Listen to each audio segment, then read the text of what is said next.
like, when did you first realize that you can actually monetize this thing, right? Monetize, like, in video games. Like, I really want to go in depth with that because you're in Cleveland, Ohio, and all of you guys have this thing that I would call audacity.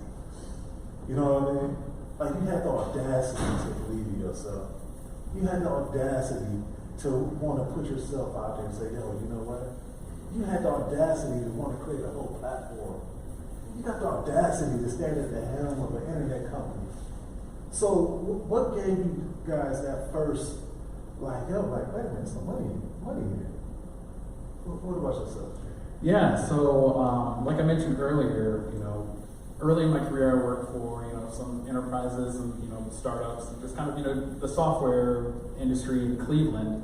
And I was part of the local game development group, but I always considered it just like a hobby, just something I'd do on the side, like, oh, I'm in Cleveland, I can't do that.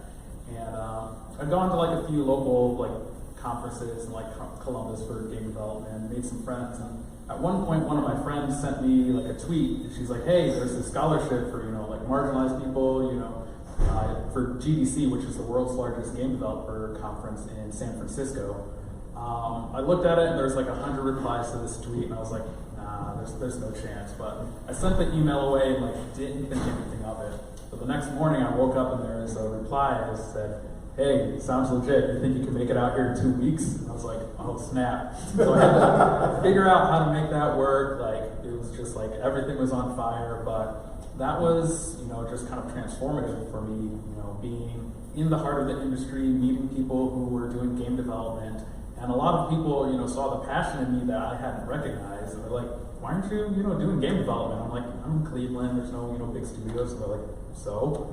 And, that so just like stuck in my head. And I was just like, and I came back and, I remember one of the first conversations I had with my partner once I got back was like, I can't keep working at a bank. Like, I gotta figure out how to do this. I gotta figure out how to do this game thing.